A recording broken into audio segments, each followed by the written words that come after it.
Hi there. I'm associated with a group called the Golden Rosy Cross, which is a Gnostic Rosicrucian group that's been going for a long time now. And I must say this for the group that at least they are open to questioning. I mean, once you do the initial course that they offer free, you get to Zoom with some of the your local organizer of the group, and you can ask a lot of questions of them, which I really, really appreciate. Because a lot of groups, I mean, they have a lot of reading material, but there's also lots of questions that perhaps reading material doesn't cover. And they're not afraid to answer the questions that you ask them as well, which is nice. There's no evasion of any kind. It's just a matter of thinking of the questions that their material doesn't cover. Anyway, this presentation is very much inspired by some of the interesting ideas that the group presents. Um, it answers the question, well, two questions really. One, why does the group offer no techniques as such for getting in touch with your spirit spark, heart, soul? And secondly, and this is sort of, well, would be the question that I would ask, why is it that some people, or most people, don't want to listen to their inner voice, their intuition? We've already seen that intuition is one of the qualities that connects you to the ineffable, the supernal. But a lot of people don't want to contact their inner voice. They don't want to listen. Um, Either they're too afraid, or they don't really believe it, or a combination of these things. They can't, they won't, they don't want to try. There's big resistance to it, which they feel is genuine and natural resistance, and perhaps it is natural, even though because it's part of this lower worlds, it is also illusory. This resistance, as is the threat on which this resistance is based. We'll come to that in a minute. So speaking metaphorically, as it were, and going into the illusory narrative of these finite worlds, the demiurge has sort of set it up that indeed there are psychic forces on many different dimensions that are harmful to the mind, spirit, soul complex of an individual, or at least the spirit mind complex anyway. And just as there are tigers and lions and hippos that are definitely that could become hostile towards human beings, and of course there are viruses and poisonous insects of various kinds and parasites, a lot of parasites which are harmful. So there are a lot of these harmful entities, creatures, if you will, on many different dimensions. And now I know you're going to say, well, perhaps these are illusory, but illusory or not, the effect of them is that over millennia, due to karmic forces, the body mind spirit complex has built up an elaborate and very complex defense system against a potential attack. It is not always successful, but most of the time it is. And just as we have an immune system that prevents viruses from destroying vital organs and poisoning the blood, so that there are at least 7 layers of defense systems to prevent psychic entities from attacking the psychic organs that human beings possess, which exist alongside or shadowing, as it were, the physical organs of the body, for example, the spleen and the liver, and the blood system, the circulatory system. And so it's extremely complex, and the details of which are really kind of unimportant. So these defense systems have evolved And they are obviously battening down the hatches, as it were, against the storm of life, and the dialectical nature of existence on this dimension, in the realms of the demiurge. But the trouble is that they are so rigid that they are preventing the light of gnosis from entering the body-mind complex. As indeed, I suppose, in one way, they're also preventing you from getting in touch with your soul awareness. I mean, the two things sort of run parallel together. They're not exclusive to each other. So the two situations run together, and the result is that you don't become aware of your soul, and that's what the demiurge wants, if it wants anything at all, because it doesn't want you to contact the ineffable supernal realms. It wants you to keep you in ignorance and darkness, right? And indeed, a certain natural primitive part of yourself wants to keep yourself in ignorance and darkness. And again, the demiurge and your resistant self run together as two horses, pulling the chariot of darkness and ignorance behind them. And so this is a situation that we face potentially. I mean, obviously, the situation it's not an absolute situation; it's a relative situation, and there are degrees of ignorance. I mean, sometimes you can, with psychedelic drugs or other mind altering techniques or tantric processes and yogic processes, you can force open a channel. You can force a psychic channel open, which will force its way through the 7 layers of defenses around your body mind complex, and potentially opening you up to the ineffable, to the Holy Spirit. But unfortunately, the defenses are sort of right on this. It will also open you up to a dozen other forces that are hostile to your well-being. So the defenses are kind of right, really. Don't force the psychic vessels open. If there's a reason why they're closed. It's not a fun. There's a reason why they're closed. But you can force them open artificially, as it were, through drugs and other shamanistic practices. This is why shamanistic practices have to be done under the auspices of a trained teacher or guru or group. You can't go away and do them on your own without supervision, at least, although a lot of people do nowadays, and we all know the consequences of that. So hermetic systems of training are in place, and you have to be under a master or a shaman, master shaman who will guide you and make sure that you don't just rip open your psychic centers and expose yourself to all and sundry. And indeed, that you direct your psychic centers to receive the gnosis, the truth, the light, instead of the lies and falsehood and damaging data that you might receive instead. However, as I say, this is the hermetic path. This is the left-hand path of self-development, which the Golden Rosy Cross doesn't want to have anything to do with.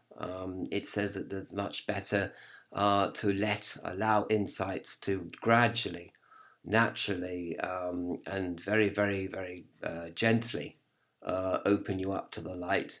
You've got to go very, very easily and very gently, but there still is a problem because the resistance to even this gentle gradualist process is very great.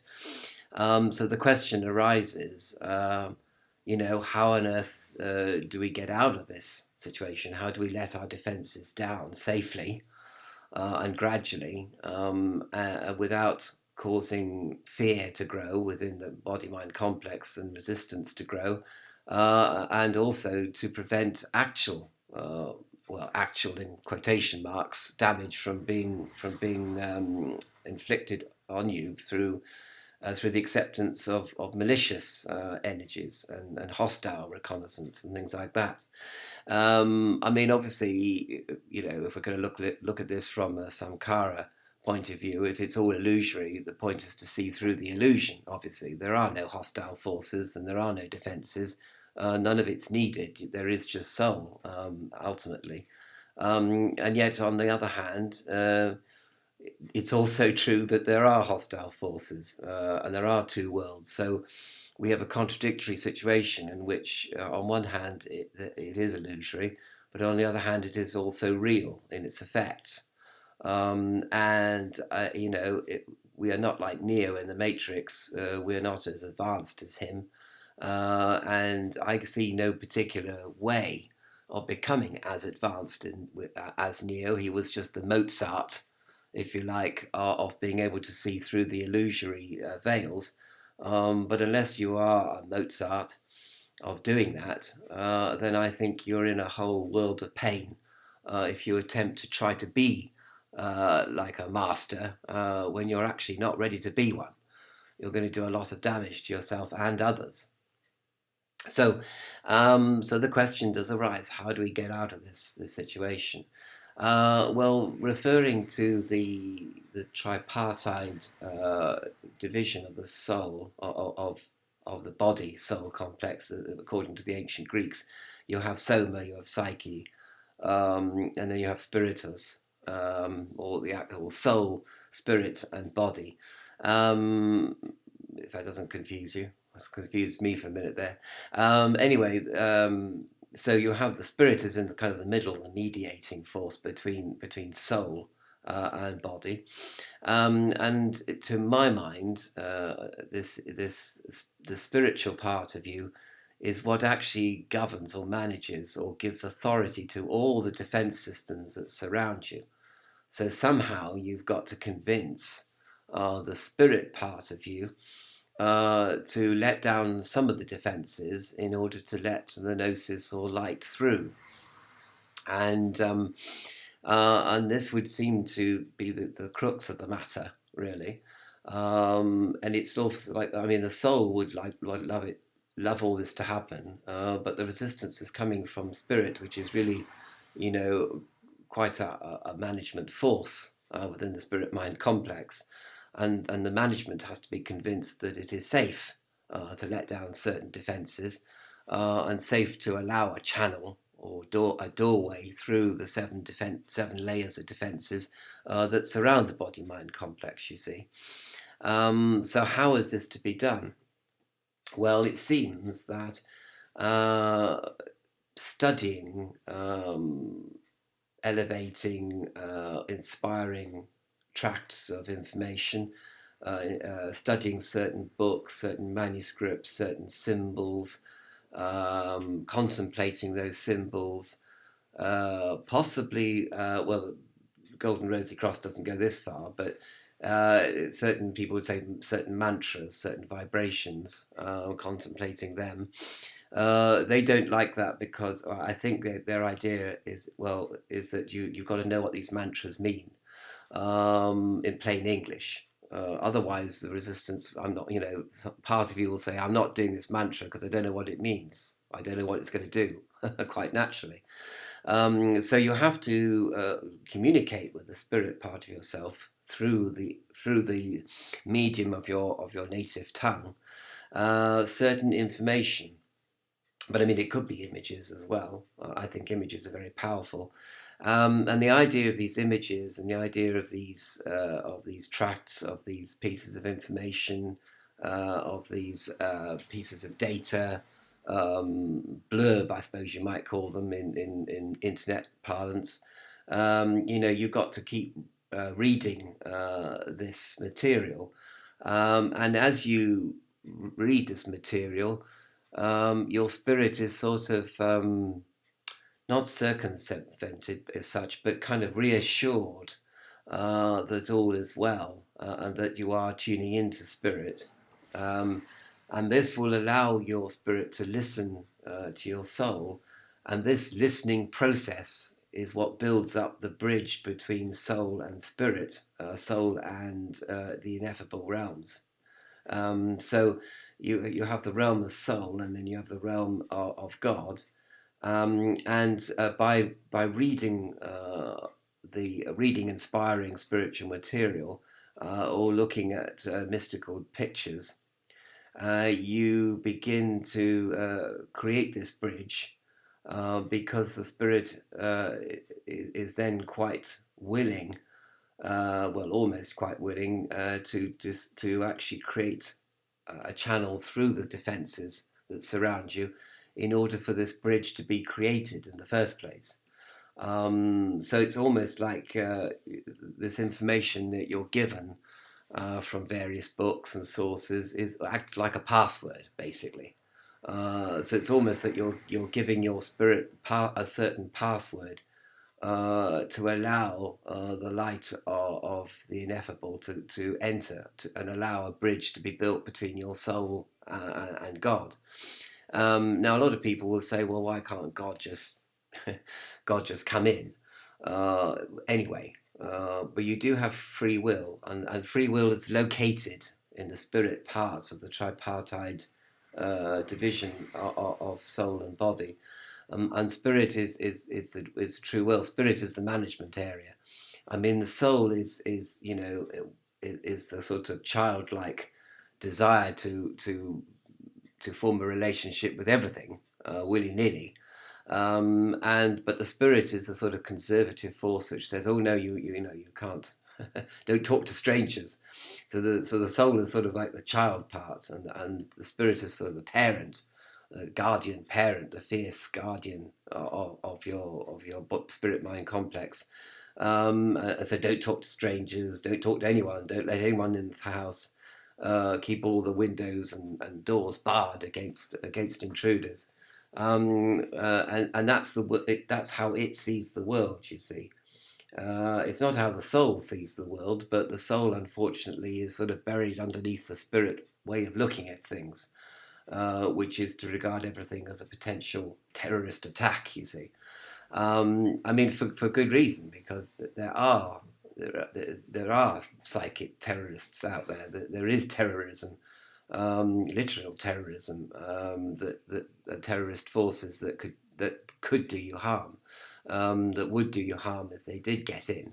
But the idea, you see, so very, very gradually, by reading a lot of material, rereading the same material over and over again.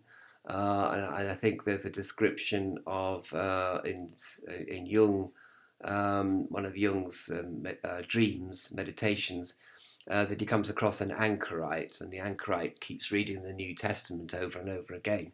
And so basically, you'd have to keep reading the same material over and over again, and very, very gradually, your spirit side will begin to lay down its defenses, its arms. It will begin to say, "Okay, I will let the Holy Spirit in now. I will let myself listen to my soul. I will develop intuitive powers. I will do the listening, if you like. I will go into just being, to put it in, Sit Sat Ananda. I will allow Sit Sat Ananda to exist within the spirit mind complex, because I'm happy that everything is okay, and that I can open up to God, because it is God coming through, rather than something masquerading as God, which might do me harm, and which might deceive me in some way, or lie to me in some way. So this, I think, is at the heart of this non-hermetic way of looking at things. So it's in Zen, for example, there are two schools. One's called gradualist, and one is called immediate. So, the immediate school, immediacy would have, you can just have Zen, like that. It will just come to you, and you can do certain practices, which will make you jump into the spirit. You see. And then there's a school that is what they call the gradualist school, which says you have to learn Zen over a long period of time. It's like alchemical. Alchemy takes a great deal of time. All the chemical reactions in alchemy and Zen, all the sort of psychodynamic reactions in your mind, they have to take a very, very long, long time. It's like in Tolkien, when the Ents, the tree spirits, they say, when we make a decision, we use the language of Old Entish, and Old Entish, takes a very long time to express anything. We're going to make a decision to go to war. We're going to use the old language, and the old language takes so long to express everything. It gives you time to think, you see. Otherwise, you sort of shout your mouth off, and anything can happen from that. But if you use an old language where everything is laborious, and you'll make the right decision, because you just give yourself time to make that right decision. And perhaps the rather conservative spirit, Ent-like being that exists to protect you, needs a very long time to make up its mind about everything, because it is conservative. It is concerned with security. It is concerned that it will not be deceived by anything. And it even sort of says, well, it's not enough just to say, tell me the truth in the name of Jesus, like in Goetia. It isn't even enough to do that. You can imagine that certain spirits are so clever that they could even masquerade Jesus if they wanted to. But by continuously aligning yourself to the words or the images of spirit which masters have received over the millennia, you can gradually believe it's safe enough to listen to the inner you, and to trust the inner you, and to align yourself to spirit, and to allow the light of gnosis in to your spirit mind complex, and indeed into your everyday life as well. So that gradually over time you increasingly align yourself to spirit. So that's all these notes really refer to, and it's an intriguing model.